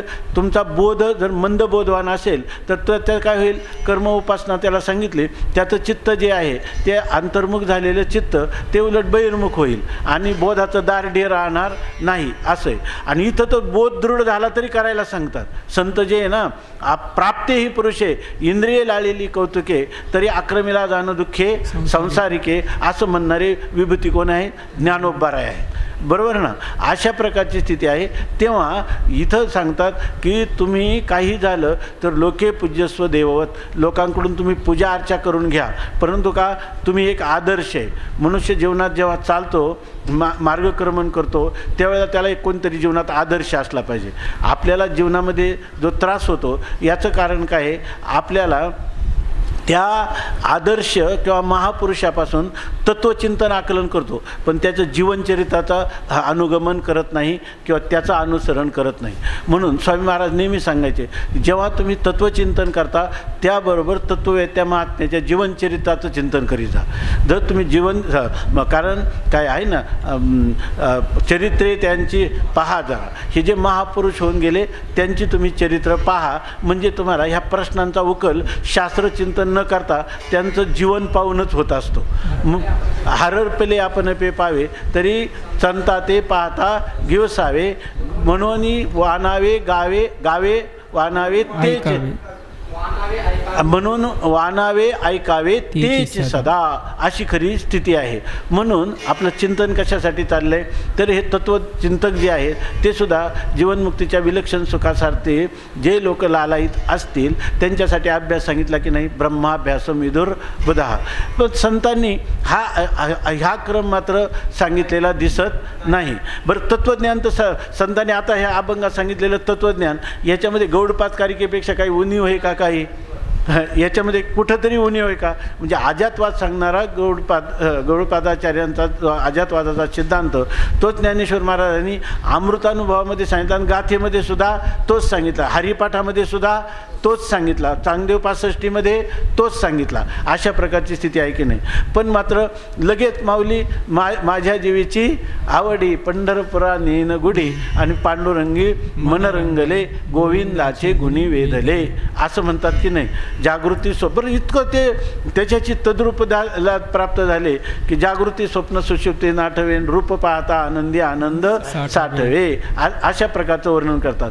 बरं हे माऊलीचं आहे का, तर हे सर्वांचंच आहे. त्या भगवान ज्या शंकरापासून जी परंपरा आली ना, तरी आदिगुरु शंकरा, त्या शंकरांनी सगळं रामायण त्या दानव मानवांना सगळे देऊन टाकलं आणि राम शब्द फक्त आपल्याजवळ ठेवला. आता ते तरी काय आहे, तेच म्हणताना आम्ही कापडी रे पापे 12 वाट, बरं ना, 12 वाटा पळती बापुडे. आमचा आदिगुरु शंकर हाच आमचा काय आद्य कापडी आहे. तोच ह्या परमार्थ मार्गाचा यात्रेकरू तीर्थ तय मार्गेचा कापडी महेशो आधुनी असं त्याचं वर्णन केलेलं आहे की नाही. मग ही जर आमची परंपरा आहे ती सरळ काय दिसते, सगुण भक्तीची पक्षपाती दिसते आहे की नाही. मग याचं कारण काय, हा मुमुक्षाला नेहमी सतावत राहणारा प्रश्न आहे. बरं आता काय करावं, आम्ही त्याच पक्षात असतो तर इकडं पाहिलं नसतं. संत द्वैती हे जाऊ द्या, त्यांना काय केलं, पण त्यांचं तत्त्वज्ञान जेव्हा पाहिलं आणि ही प्रस्थांतरही किंवा हे सगळ्यांचं तत्त्वज्ञान पाहिलं तर सगळं उपनिषद आणि संतांची वचनं तत्त्वज्ञानाबद्दल एकच आहे. काही थोडं कुठंतरी त्याच्यामध्ये भेद कुठंच नाही. पण ज्ञानोत्तर जीवनाच्या बाबतीत मात्र प्रेमलक्षणात्मक भक्तीचा जास्त पुरस्कार केलेले संत दिसतात आहे की नाही. बरं, त्यांनी पाठीमागे सांगितलं प्रतिबंध निवृत्तीसाठी तुम्ही समाधीचा अभ्यास करा किंवा पुन्हा तच्चिंतनम तत्कथनम करा. तर इथं त्यांनी सगुण भक्तीचा हे केला आहे की नाही. तर याचं कारण काय, अशा प्रकारचा आपल्याला नेहमी शंका अंतकरणामध्ये एक बोचत असते, खुपत असते आहे की नाही. असं वाटतं की बौद्धिक पातळीवरही याचं समाधान व्हावं. याचं बौद्धिक पातळीवर समाधान होणं अत्यंत कठीण आहे. कारण ज्ञानोबाराय ज्या अर्थी म्हणतात हे अनुभवाची दोघे नोहे बोलायचे. पण ज्ञानोबाराय तुमचा अनुभव तरी सांगा ना.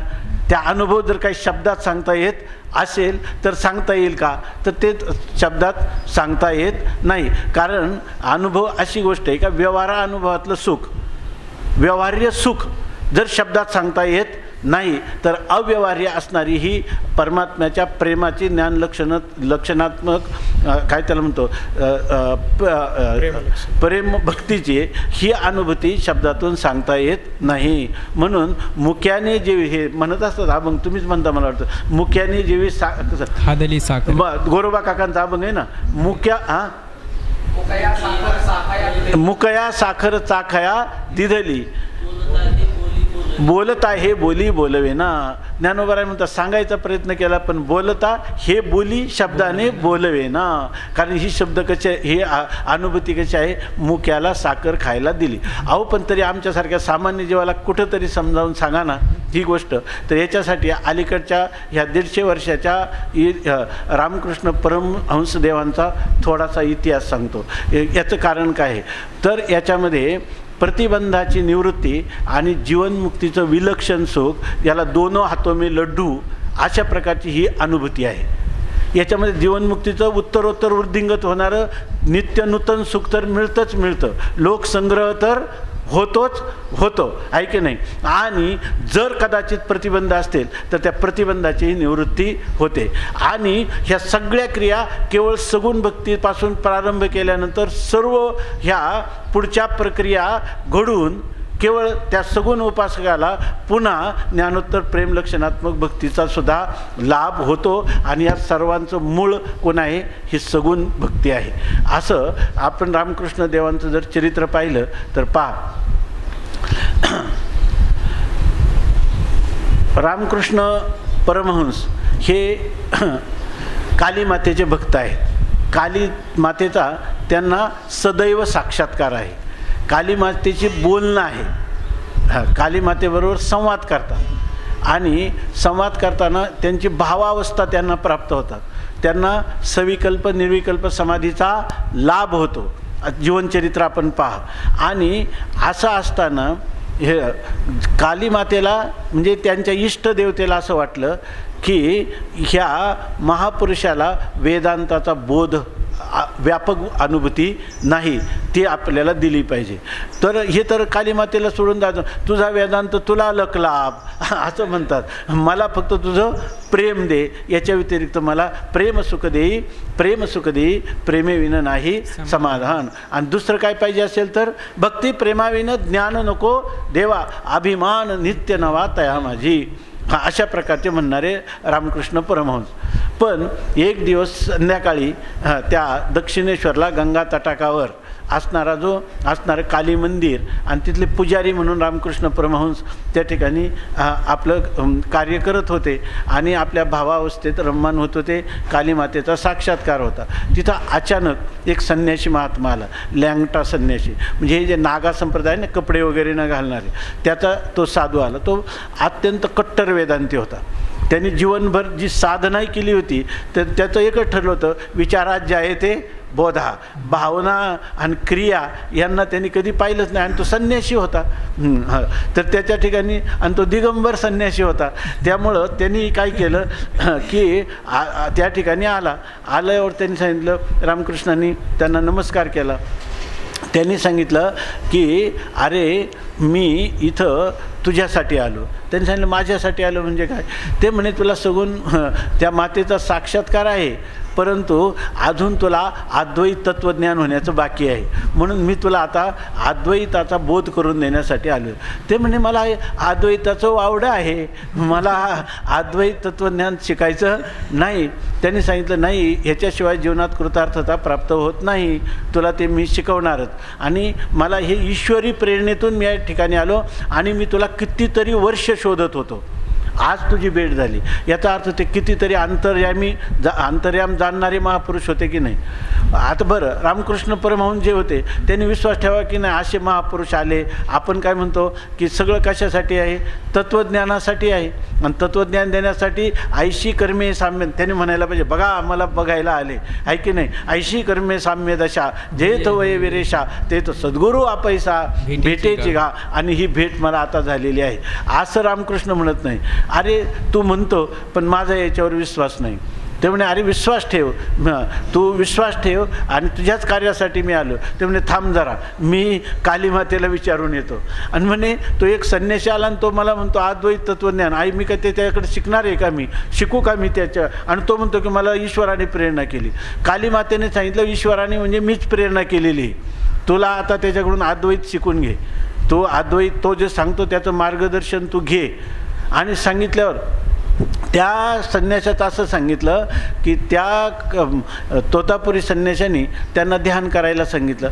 त्या ध्यानामध्ये त्यांना ही त्रिपुटी जी आहे तर त्रिपुटीमध्ये पहिल्यांदा या ठिकाणी द्रष्टादृश्य आणि दर्शन, तर दर्शनाचा विषय, अंतःकरणवृत्तीचा विषय, अंतःकरणाचा विषय, ह्या सर्वांना तू बाधित कर आणि केवळ असंग निर्विकार चैतन्य जे आहे ते चैतन्यच तुझा आत्मा आहे, ते तूच आहे असं त्यांना सांगायला लागले.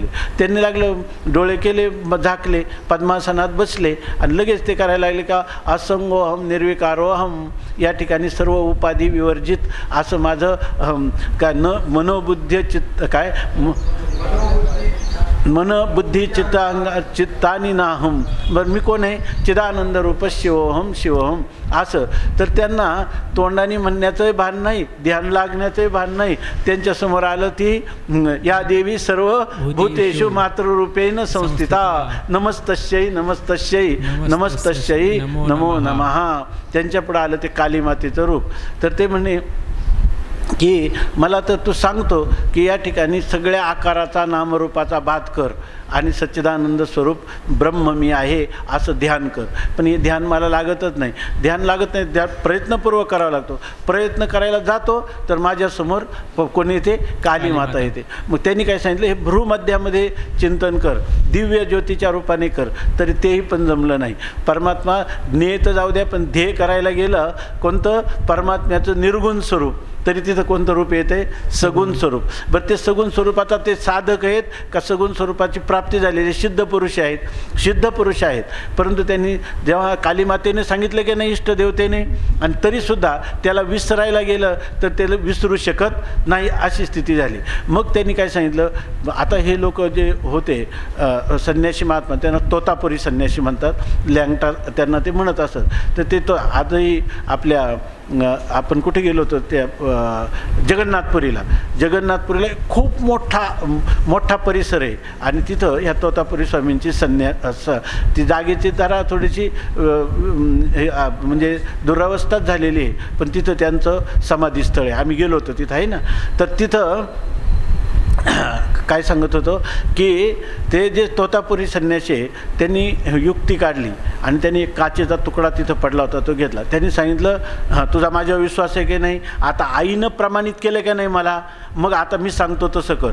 नाही जात ना, त्यांनी मी प्रयत्न केला तरी जात नाही. त्यांनी काय केलं, तुझ्या ब्रह्मध्यामध्ये जेव्हा त्यांना चिंतन व्हायला लागलं, त्यांनी एक काचेचा तुकडा घेतला आणि त्याच्यावर रेघा ओढल्या, 4-5 रेघा ओढल्या आणि त्या रेघा त्यांनी सांगितलं, आता तुझी जी काली माता आहे ना, तिचे पाय एका ठिकाणी, मुंड एका ठिकाणी, त्याची छाती, पोट सगळं वेगवेगळं झाले, असं चिंतन कर.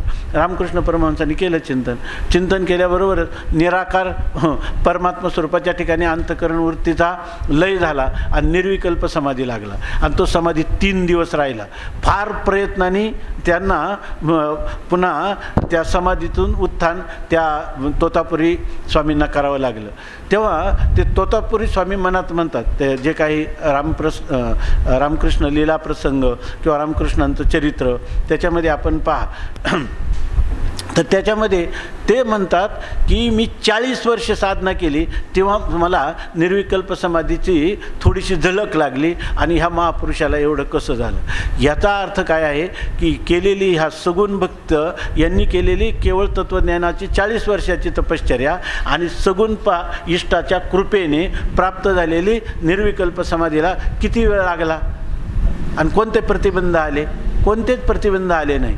परंतु त्याच्यानंतर काय झालं, परंतु तरीसुद्धा आता तर त्यांची निष्ठा दृढ व्हायला पाहिजे ना, पण त्यांची निष्ठा तत्त्वज्ञानावर नाही झाली.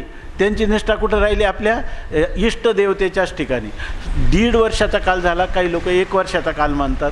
तर त्या कालामध्ये इतकंच आपण जर त्यांचे वचनामृत पाहिलं तर ज्या लोका दार्शनिक पंडितांनाही ज्या शंकाचं निराकरण झालं नाही, ते एका अंगठेबहाद्दर ज्यांना शब्दाचा परिचयसुद्धा नाही, त्यांनी त्या शब्दाद्वारा केलेल्या शंकांचं निराकरण आहे. संपूर्ण कलकत्ता ही पंडितांची नगरी होती, परंतु सगळ्या दार्शनिक पंडित सगळे येऊन आपल्या शंकांचं समाधान करून रामकृष्ण देवांजवळ जात होते आणि त्यांना परमहंस साधू मानत होते, साक्षात्कारी साधू मानत होते. तर त्या रामकृष्ण परमहंस देवांनी त्याच्यानंतर ते पुन्हाही दररोज आरती वगैरे जातच होते आणि वेदांत श्रवण करीतच होते. आता त्या वेदांत श्रवण करीत असताना ते पुन्हा जायचे. मा म्हटलं की लगेच कंठी प्रेमदाटे नैनी लोटरे, अशी त्यांची स्थिती व्हायची. सगळ्या नेत्रातून आश्रय होतात, त्यांच्या रोमांच उभे राहतात, त्यांना कधी मूर्छा येते, अशा सगळ्या गोष्टी घडत होत्या अष्टसात्विक भावामध्ये. अरे हे अष्टसात्विक भाव हे बहिरंग आहेत असं तोतापुरी सांगत होते. याला काय, सर्वांच्या भावाच्या आतीत असणारं जे तत्व आहे ते तू आहे, त्याच्यासाठी मी आलो आणि तू पुन्हा मा काय करतो. हे ह्याच्यामध्ये काय आहे की मंदबोधवानाला काय होईल, तो त्याच्यापासून आणखी दूर जाईल याची काळजी तोतापुरी संन्याशांना होती, आहे की नाही. म्हणून ते त्यांना परत सांगत होते, परंतु परत सांगितलं तरी तो तोतापुरी संन्यास मान्य करायला तयार नाही. तोतापुरी म्हणजे त्यांचं एकदम धिप्पाड शरीर होतं आणि इतकं निरामय असं व्याधीरहित शरीर होतं. त्यांना कधी औषध कशाला म्हणतात माहीत नव्हतं. पण एक दिवस काय झालं, ते त्याला हे जायचे परत मा करत आणि ते सांगायचं हे करू नको, असं त्यांचं चाललं होतं. ते एक दिवस असं झालं की त्यांना अमांश नावाचा व्याधी झाला, म्हणजे ज्याच्यामध्ये आपण म्हणतो ना रक्त किंवा शेम पडते, किंवा शेम आणि रक्त दोन्ही पोटात मुरडा येऊन पडतं, तेच सुरू झालं. त्यांना दिवसातून 40 जुलाब व्हायला लागले, त्यामुळे पोट खूप दुखायला लागले. पण ते नेहमी आपलं जर काही प्रतिकूलता जसा मासा आहे, कोळ्याने जाळं टाकलं का तो कुठं जातो, तळापर्यंत जाऊन बसतो, त्याचं जाळं पोचणार नाही. त्याप्रमाणे तसं हे तत्त्वज्ञ तोतापुरी स्वामी थोडं काही प्रतिकूल वाटलं, विक्षेप वाटला की ते आपले निर्विकल्प समाधीत जाऊन बसायचे. त्याप्रमाणे ते समाधी करू लागले. थोडी औषधाची योजना झाली, त्याचा काही उपयोग झाला नाही. तिथं राणी रासमणीचं ते मंदिर होतं, मथुरा बाबू म्हणून, तर त्यांनी त्यांना औषधं दिली, पण ते कमी झालं नाही, वाढत गेलं. नंतर काय झालं की एक दिवस इतकं पोटात दुखायला लागलं की ते त्यांना सहन होईना. मग त्यांनी समाधीचा प्रयत्न केला, पण आता इथं शरीरच इतकं रोगग्रस्त किंवा व्याधीनं व्याकुळ झालेलं, समाधी काय लावता येईना. प्रयत्न केला. आता संध्याकाळी झोपायच्या वेळेला रामकृष्ण परमहंस देवाने ते दोन्ही झोपले, परंतु त्यांना पोटाचा इतका त्रास व्हायला लागला. शेवटी त्यांनी असं ठरवलं की आज 3-4 दिवस झाले आपला व्याधीचा उपशम होत नाही, याच्यापेक्षा हे शरीराचं जे कार्य आहे आत्मज्ञान संपादन ते आपण केलंच आहे, कशाला काय हे शरीरच गंगेमध्ये विसर्जित करू. म्हणून ते चालत चालत आपलं त्या ठिकाणी ह्या गुडघ्यावर क्षीण झाले होते. गुडघ्यावर म्हणजे रांगत ते गेले. समोरच गंगेचं पात्र आहे, तिथून गंगा समोरच आहे. तर तिथं गेले आणि त्याच्यात शिरले. आता गंगेचा प्रवाह येतो, तर त्या प्रवाहामध्ये शिरल्यावर कुठंतरी ते खोल पाण्यात जातीलच की नाही, पण ते परतीराला निघाले. परंतु त्यांचं पलीकडं जाताना त्यांना कमरेच्यावर पाणीच लागलं नाही. ते म्हणे असं कसं होईल, असं होणं शक्य नाही याच्यामध्ये. पण तर असू शकतो, एखाद्या ठिकाणी वाळूचा बंधारा थोडा वर आल्यामुळं आपण प्रवाह बदलून जाऊ. त्यांना ते गेले होते आत्महत्या करायला, म्हणजे शरीर त्याग करायला. पण पुन्हा त्यांनी खोल गंगेमध्ये कुठं प्रवाह दिसतो त्या ठिकाणी, जिथं कुठं काही भोवरे बिवरे असतील अशा ठिकाणी प्रवेश केला. आणि तो प्रवेश केल्यानंतर पुन्हा ते कमरे इतक्याच पाण्यामध्ये रांगत नेमके पुन्हा कालीच्या मंदिराच्या समोर आश्रमात आले. आणि ते परत तिथं आले. योगायोगाने त्यांचा आमांस उतार होत गेला आणि बरे झाले. त्याच्यानंतर 3-4 दिवस गेल्यावर ते दोघं एकांतात असताना ते म्हणतात रामकृष्ण देवांना की अरे मी तुला एक गोष्ट सांगतो, थोडी गुप्त गोष्ट आहे, सांगितली नाही. मग त्याने आपला सगळा इतिहास सांगितला. मी असं केलं, पण मी पुन्हा इथंच आलो. रामकृष्ण परमहंस आनंदाने नाचायलाच लागले. बरा का लँगटा, तुला असंच पाहिजे म्हटले. ऐके नाही, माझ्या आईला म्हणतो ना ती माया आहे मिथ्या म्हणतो म्हटले. असं याचाच अर्थ ज्ञान जे आहे ते ज्ञान ह्या प्रतिबंध निवृत्ती करतासुद्धा ज्ञानाचं म्हणजे ज्याला विचाराचं चिंतन आहे हे कधी कधी अपुरं पडतं. पण तेच जर आपल्या इष्टदेवतेचं सामर्थ्य असेल तर त्या ठिकाणी प्रतिबंधाची निवृत्ती होते, लोकसंग्रहही होतो, जीवनमुक्तीचं विलक्षण सुखही होतं. आणि ही गोष्ट शास्त्र प्रतिपाद्य किंवा युक्तीनं त्यांना माहीत नाही असं नाही, तरीसुद्धा स्वसंवेद्य अनुभूतीच्या आधारावर सगळ्या कलिकाळाने ग्रस्त झालेल्या जीवांचे खऱ्या अर्थाने सुखाची उपलब्धी किंवा त्यांना आनंदाच्या राशीवर तत्त्वज्ञ भूमिकेनंतरही निर्वेदपणे असावं यासाठी आपल्या संतांनी ह्या सगुण भक्तीचा पुरस्कार केला असं म्हणावं लागतं, म्हटलंच पाहिजे असं दिसतं. म्हणून आता चिदानंद रूप चेतविते एक म्हणणारे ज्ञानोबाराय, तुरे कांबळा डांगेवरी विषान वेणू घेऊनी करी वैजयंती रुळे कैसी वक्षस्थलावरी. अशा प्रकारचं चिंतन या ठिकाणी त्यांना रूपाच्या वर्णनाने आकर्षित होतात आणि अभंग रूपाने गाऊ लागतात. अर्थाचं चिंतन दुपारी करू. पुंडलिक वरदा हरी विठ्ठल श्री ज्ञानदेव तुकाराम ज्ञानेश्वर महाराज की जय. तुकाराम ज्ञानदेव तुकाराम ज्ञानदेव तुकाराम ज्ञानदेव तुकाराम ज्ञानदेव तुकाराम ज्ञानदेव तुकाराम ज्ञानदेव तुकाराम ज्ञानदेव तुकाराम ज्ञानदेव तुकाराम ज्ञानदेव तुकाराम ज्ञानदेव तुकाराम ज्ञानदेव तुकाराम ज्ञानदेव तुकाराम ज्ञानदेव तुकाराम ज्ञानदेव तुकाराम ज्ञानदेव तुकाराम ज्ञानदेव तुकाराम ज्ञानदेव तुकाराम ज्ञानदेव तुकाराम ज्ञानदेव तुकाराम तुकाराम तुकाराम तुकाराम पुंडलिक वरदा हरी विठ्ठल श्री ज्ञानदेव तुकाराम ज्ञानेश्वर महाराज.